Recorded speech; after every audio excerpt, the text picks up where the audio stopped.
Hello, my name is Marina and I'm here to pitch you my startup. Hey, how are you? Nice to meet you. The weather is amazing today, right? You've heard two completely different intros to a conversation. The second one, as you might have guessed, is more American. A lot of Americans start their meetings with small talk, and this is pretty common for Western culture, but in a country where I come from, we don't really do that. We tend to be more straightforward. Today we're going to talk about the best topics for small talk, the best conversation starters. And please make sure you don't act like the Russian Marina. Don't get straight into work when you enter a meeting, because this is not the way people normally do it here in the US. If you're interested, continue watching. Okay, there is nothing bad in being really straightforward with what you want, but people would normally expect you to add something to the conversation. Like yesterday, I was at Costco and I was running after Emily, my kid, and I was so into following her everywhere. I needed to know where the ribs were, and I just asked the guy, "Excuse me, do you know where the ribs are?" And he was like, "Hey, stop, how are you?" He wanted me to actually have a conversation starter. I was like, "Oh, how are you?" So it is friendly, it is polite to have this conversation starter instead of getting straight into business, because this shows that you're actually interested in building a connection with a person. You don't view this relationship as purely transactional. So this is why people have these small talks. These topics for small talk are not only important if you're in a business meeting, they're also important if you're just walking around and you want to start a conversation with a person and you just want to talk to them without doing business with them necessarily. So the topics that we're going to cover today are super important. Please keep them in mind. Try to memorize them. Try to pick 3 or 4 topics that you're most interested in and you feel the most comfortable discussing. And then depending on the situation, you're just gonna use those small talk topics and start a conversation. Number 1, of course, weather. Everybody chats about weather, but please guys, because this is so common, the weather has to be extraordinary that day. It has to be either really hot, like today in Silicon Valley, or really cold, like San Francisco most of the time, or maybe it's just a beautiful sunny day and it has been raining for the past 2 weeks. So it has to be extraordinary. In general, observations are really good for small talk. Weather is an observation. Then a lot of Americans, this is something I've only experienced in America. You just walk down the street and somebody looks at you and says, "Oh my God, I love your jacket. Where did you get it?" This is also small talk. Or they'll be like, "Oh my God, I like your shoes. Oh my God, your baby's so cute." This is something I hear all the time. "Oh my God, your baby is so cute. How old is she?" And this doesn't mean that you have to continue for hours to talk to that person. It's just establishing this friendly environment. It's just establishing that people are open, they're smiling at each other. Another small talk I've recently had at Safeways, it's a local grocery store, with a woman, because we were both not wearing masks, and this is so new. We're now allowed to not wear masks in California, and I hope that lasts. And she was like, "I'm so glad we're not wearing masks. You can stand right next to me. Do you even want to hug me?" This was just a small talk when we're at the cashier. Again, just brightens your day. If you just moved to a new city, plenty of topics that you can discuss. When I just moved to Dresden, Deutschland, if you're from Germany watching, comment down below. But this is so different from America, so different from Russia. It was my first weekend in Dresden, I don't know. Dresden is very German, right? So it was my first weekend, and I'm walking down the street and everything is empty. All the grocery stores are closed. I have no food. I'm so kind of sad and almost depressed because I'm alone in this new city.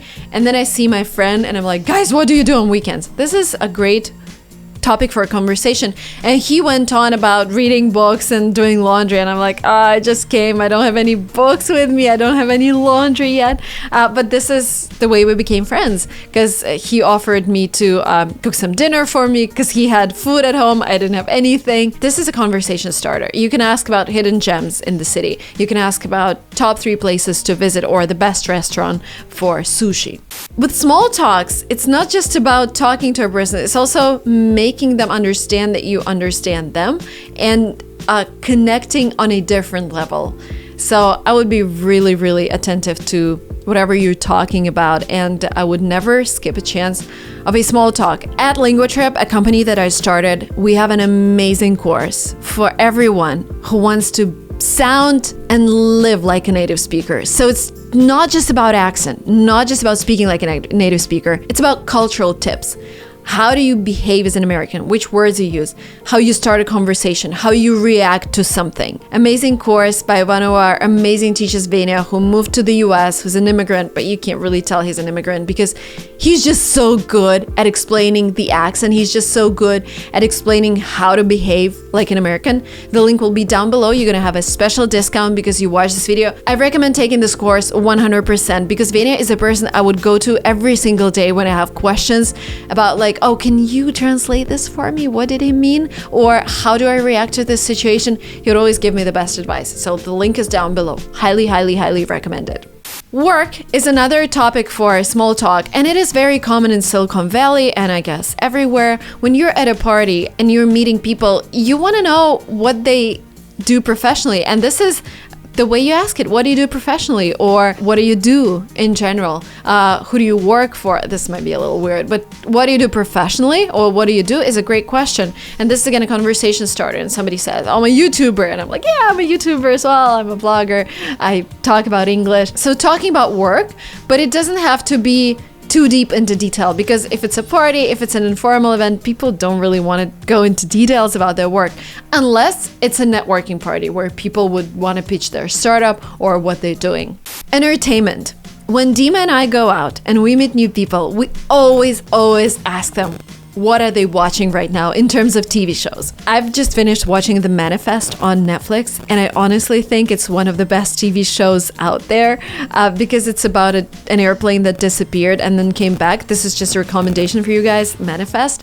But I would always ask people what they're watching right now, and this is how I get recommendations for movies and TV shows. And I also ask them what books they're reading right now. And this might be a little out of the blue question, like you approach a person, you start a conversation, and they're like, oh, by the way, can you recommend a TV show?